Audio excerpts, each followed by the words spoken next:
was fantastic. It blew my mind. It was one of the best movies I think I've seen this year.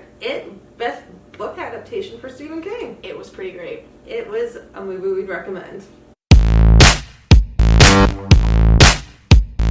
Hey, I'm Chelsea. And I'm Ashley. And we are here to talk about one of the most incredible movies this year, It. It ended up being really fantastic, and I was pleasantly surprised. I was kind of expecting it to suck. Right? It's changing the movie game right now. We're Absolutely. talking about a movie that set the record for September opening with over 150 million. It smashed Paranormal 3 for top horror movie opening by over 100 million. It was actually one of the top 5 movies to open this year.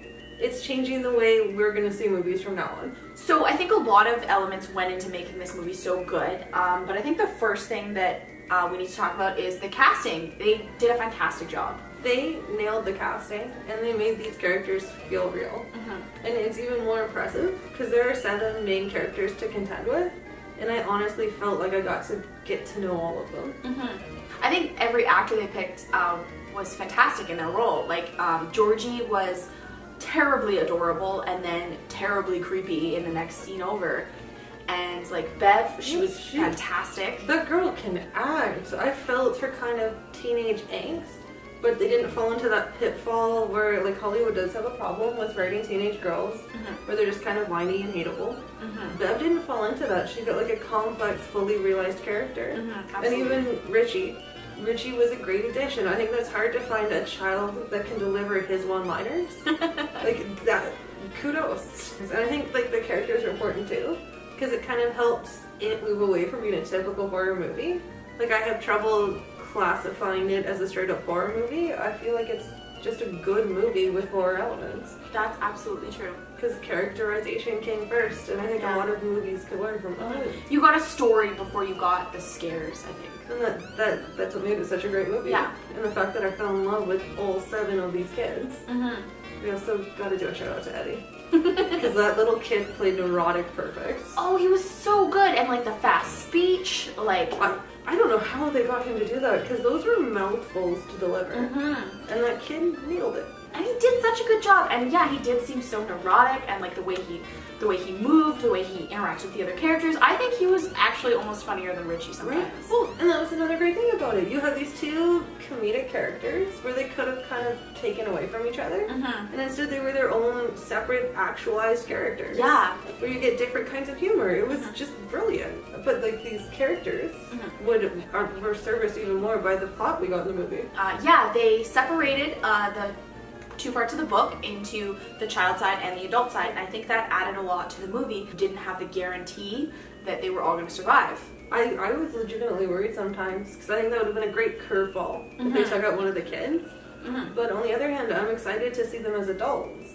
And it was nice because we didn't have the adult story kind of bogging down the kids' story. They got to just have their own moment in their own movie. It felt more like you were with the kids instead of, reliving a memory. Yeah, like I felt it, especially with their little bike scenes, and I loved it because I thought that was even a form of storytelling. So like I even felt like little glimpses into their lives, like how they would ride their bikes, kind of showed us who is who, and how Stan would like stop, put down his kickstand when everyone else is just throwing them down. Like everyone in our theater laughed at that. Yeah. Because it's just nice little bits of character development you get now because they don't have the adults. And there's so much more time to like explore these children's lives and their feelings and their own characterization, and you get more of that, which is really nice. One of the reasons these characters were so great is the plot of the movie and the attention to detail and storytelling. Every jump scare was earned, and every scare kind of propelled the movie forward, and they made the brilliant choice to kind of make you laugh afterwards with some comedic relief. Yeah, there were definitely times where I was like so scared, I was like almost in tears, and then I was laughing in tears like the next scene. And that was a really nice balance, I think. That was great, because there were times where I was like literally on the edge of my seat because I was so nervous. But then they'd have little Richie say, like just pop off a one-liner. Even when little Georgie is about to get taken by it, and he runs into the traffic barrier, that's comedic gold. That was perfect. I know you were so excited about that. I was, and they tricked me in the movie.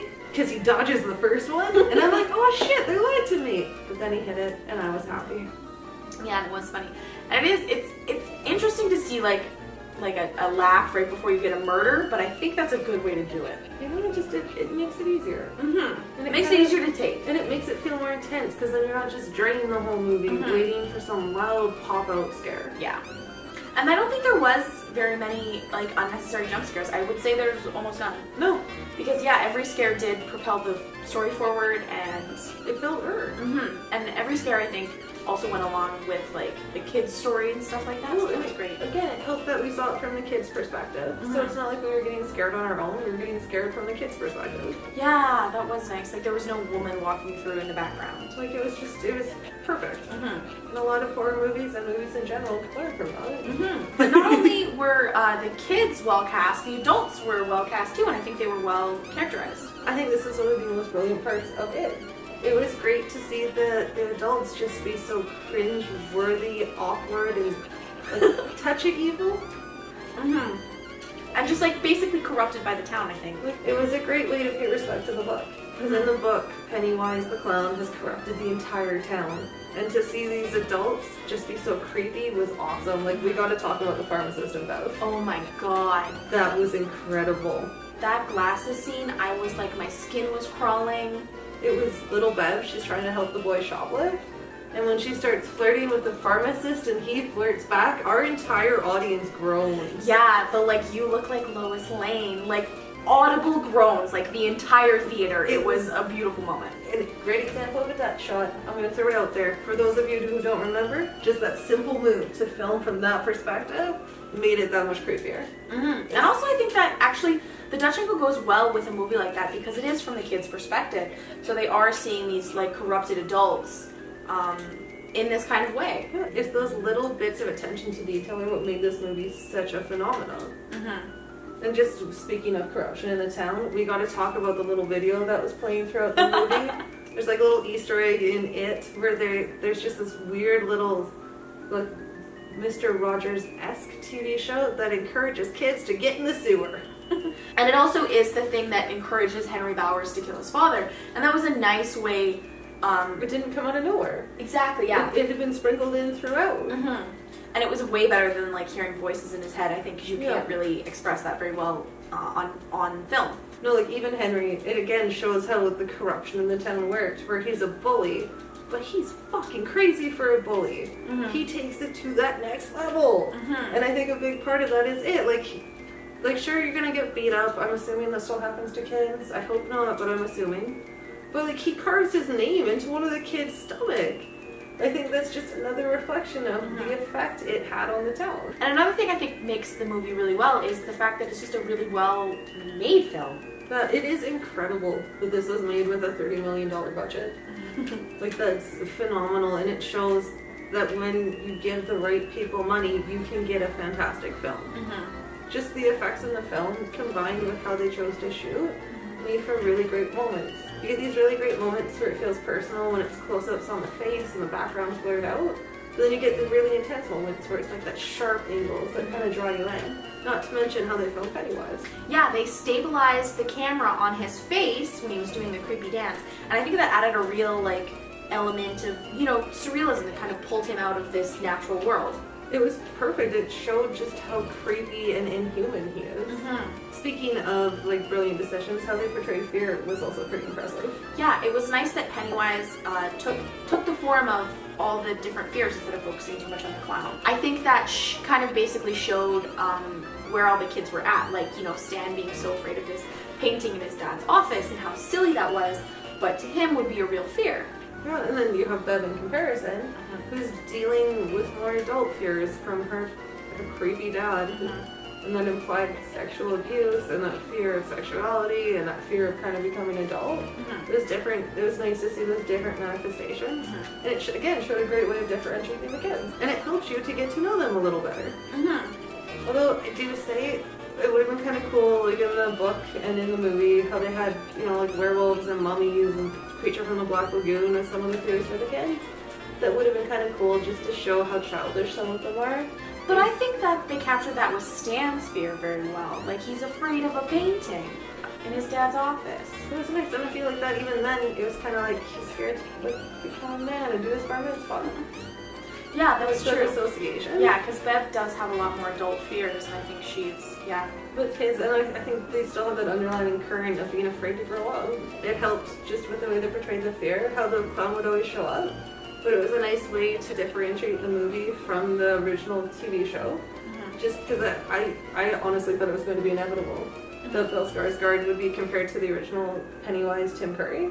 Because Tim Curry made that was the best part of the TV show. It's a part of our culture now. Yeah. There's a generation scared of clowns because of him. I think he was the only good part of that movie. Hands down. And so it was just a nice way to kind of make the part Bill Skarsgård's. It's a nice way to shake it up so you're not constantly comparing them. Absolutely. We do have to talk about the ending, because the ending was actually one of the highlights of the film. And I find a lot of movies have a hard time with that. Because it is hard to keep that momentum building for the third act. Especially with Stephen King adaptations, because he just gets kind of crazy with his books. Yeah. He doesn't know how to end it. So if we'd gone with the book ending, we would have had a magic turtle in the multiverse that the kids cross over to try and defeat it, the alien. Yes. And there was also a giant spider or something. Yeah, because it turns into the giant spider. Like, it's just...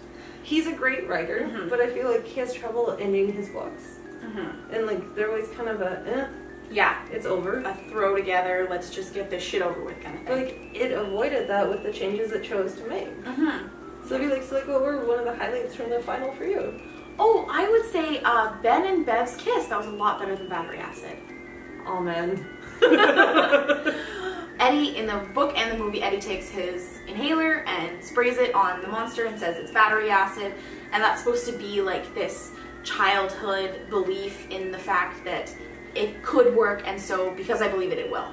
And I think that Ben's kiss really captured that a little bit better than the battery acid did, like saving Bev from the deadlights. It felt like a fairy tale. It was like a nice kind of little romantic semi-resolution to his love triangle between Bev, Bill, and Ben. It felt like a fairy tale, but not too much like a fairy tale. No. Like it didn't feel overused. It was like, subtle. Exactly. It worked well. And I loved just the portrayal of its tower where he lives that was with the super dead kids floating. that was amazing realization of you'll float too. It was interesting because, like, in the book and the original TV movie, it was a literal sense of you'll float, like you'll float in the sewers. But this was a much more, like, interesting fantasy kind of floating. It was the dark tower we wanted. Yes. Like, and for me, I love the part where Georgie reappears. No, so like in the ending, like you think they've defeated it, and little one-armed Georgie shows up. And there's a part of you that's conflicted. Like, there's the potential it could be Georgie. I had a moment where I'm like, is this Georgie? Because they really drove home that he's missing the whole movie. So I'm like, maybe he's alive. Bev wasn't killed immediately by it. There was a chance. And then it's set up like, come on, Bill, don't kill me. And then Bill shoots him in the head.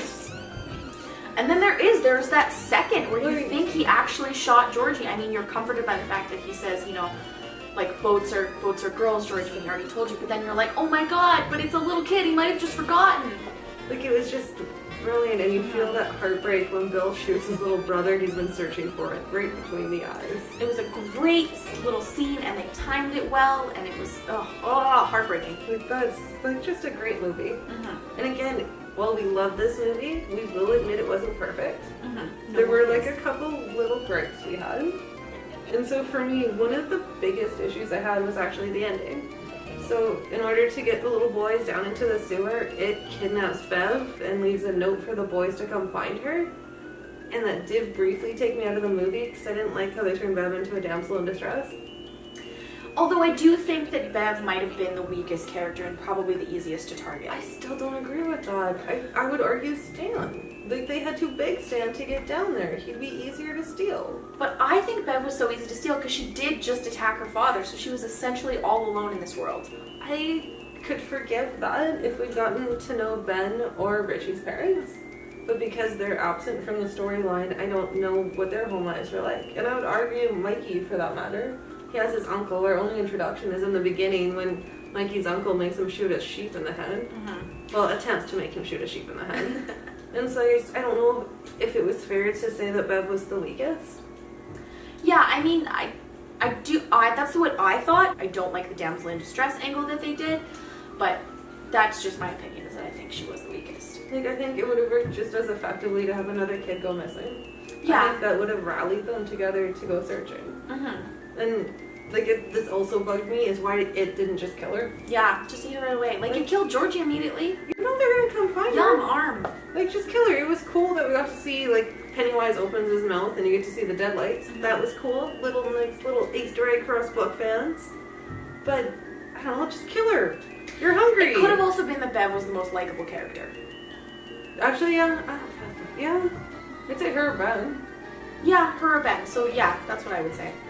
It just it felt kind of cheap in Yeah. comparison, like in the movie. But it, like, again, this is such a good movie that it was It's just kind such of a a minor blip on the issue, radar. yeah.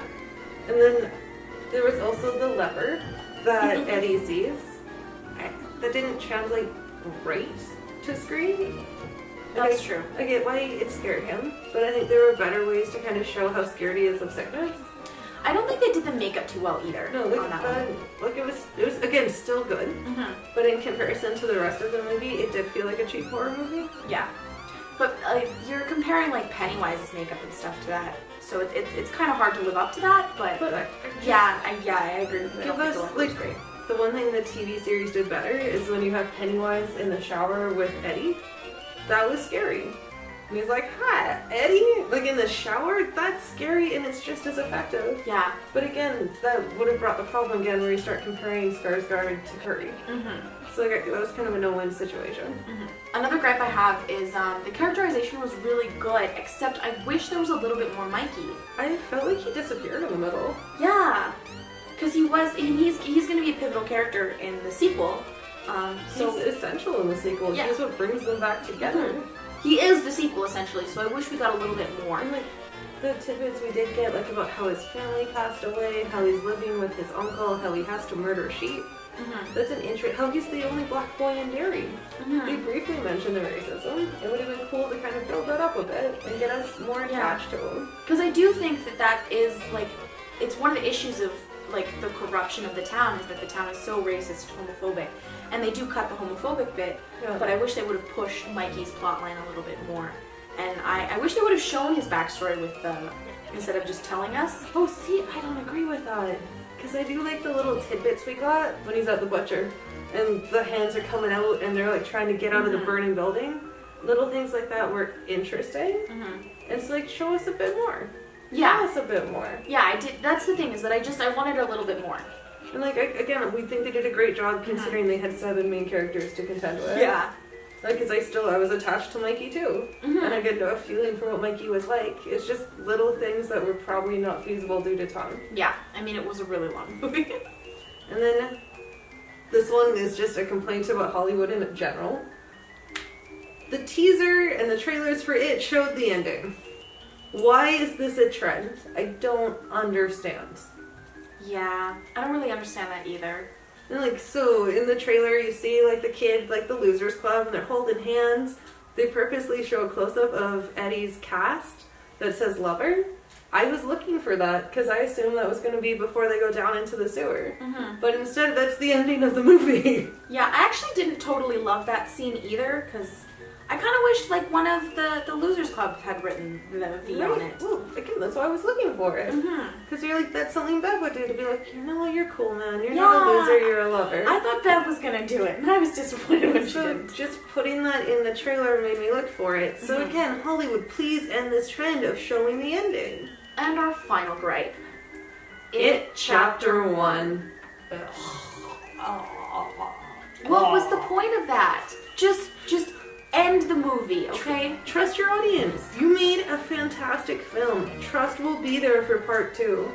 Yeah, there was no part of me that needed to see the Chapter 1 bit. We embarrassed our friends because we audibly groaned when we saw this. Like, loudly. Because just trust us. It, I would say, is popular enough in pop culture that they would know there's a second movie coming because there's no adults. Yeah. Just trust us to show up. You made a brilliant film. One of the top 10, I would say, from this year. We'll be there. Like, I'll miss the kids, but I'll be there. I'll pre-order my tickets again. Yes, I will. This was a movie, but before anything else, it was a book adaptation. So that means that there was a lot of really great little subtle references that thanked you for reading the book, and we're going to do a lightning round of our favorites. You have Billy dropping the Lego turtle, doing a little reference to the Elder God turtle from the book. He thrusts his fist against the posts and still insists he sees the ghost, which was Bill's way of practicing not stuttering. Get a nice close-up of the Paul Bunyan statue. Pennywise's eye color changes from yellow to blue when he's first talking to Georgie. Another nice shot of a lake turtle. The I love Derry balloon just before Patrick Hockstetter dies. The Cole's notes on why Derry is evil at the library. The little mummy that attacks Ben. Beep beep, Reggie. To shake it up, since we like to do our theories. This time we thought we'd do something a little different for it and do our ideal casting. Oh, so Bev, they gotta be a ginger. Maybe a nominated Oscar winner. Oh, I think maybe Amy Adams. She would be perfect. She would be perfect. She has the same cute button nose. She has the same beautiful red hair. I think she would be fantastic. When they're adults, like, Bev gets into an abusive relationship, we know Amy can do it. If you saw in Nocturnal Animals, like, Amy Adams knocked it out of the park, kind of playing that kind of fragile but still tough lady. She would be a perfect Bev. Yeah, I think she would. Next, we have the person who is going to lead the story, Mikey. There's only one person, Idris Elba. I think that would be so perfect. Like, you throw some glasses on him, and he's like so suave and cool, and like he could just play this like incredibly intelligent man who just can tell the story. I would buy him as Derry's like unofficial protector. Right? Like, he would be perfect. And really, anytime you get Idris Elba, that's a good thing. And he deserves a good Stephen King movie. He does. So let's see this. So, finally, who should the hot architect Ben be? I think there's only one person. Someone who was almost Mr. Grey. Thank God he dodged that bullet.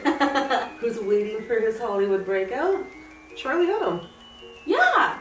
I think that's good. Yeah, I like that. He's smart, he's good looking, he's charming. And Ben does grow up to be kind of good looking, you know, ever so subtly. Bit of an alcoholic. We know he can pull it off. And who should play Big Bill?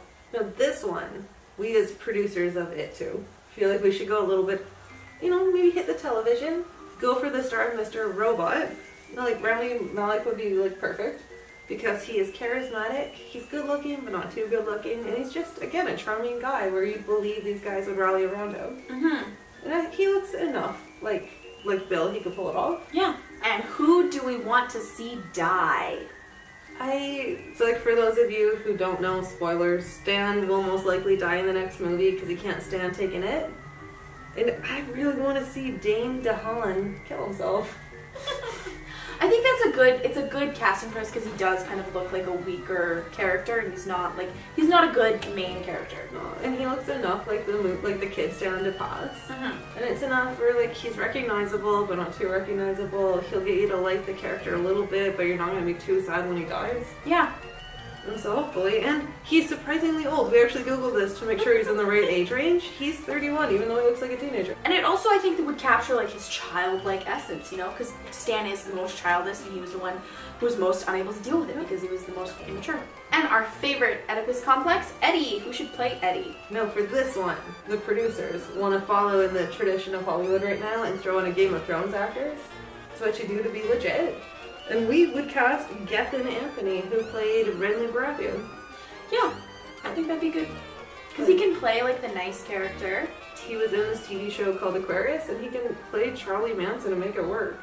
So he has the range to kind of pull off our favorite neurotic Eddie. But like, big question for the movie. Is he going to be married to a woman like his mother, or is he living with his mother? What do you think? I think they're gonna have the time to actually explore that he married his mother, like he married a woman exactly like his mother. I'm hoping. Yeah, that's a big part of Eddie. And I think that's why they separated the two parts, to like explore that. And finally, Richie has got to be a funny character. He's got to be able to deliver those one-liners. Who do you think it should be? James Franco. Like, no questions. That'd be fantastic. And you know he'd be down for it. Oh, he totally would. And he would throw himself in 100%, just nailing those one-liners. And he can go serious when he has to. Yeah. James Franco could tell the line with Richie where he's still kind of, you know, an asshole. But he's likable. He's like a dude, he'd be like, don't say that, but I still want to hang out with you. Yeah. He's got the kind of face he can get away with it. Like, it would work. But overall, this was one of my favorite movies I think of this year. I have to say, it was a great movie before it was a horror movie. You know what I mean? It was perfect. Those little attentions to details make this a rewatchable movie. And a movie I literally want to recommend to everybody. So like, And I'm gonna go see it again on Wednesday. Like, I can't wait for 5 years from now when we look back to see just how big of an effect it has had. Because I feel like it's going to become part of the zeitgeist. Yeah. But it's not about what we think. We want to know what you think. Who would you cast? What did you guys think? Were there any bits that you didn't like? Were there any bits that you really loved? We want to know, so let us know in the comments below. And don't forget to like, comment, and subscribe.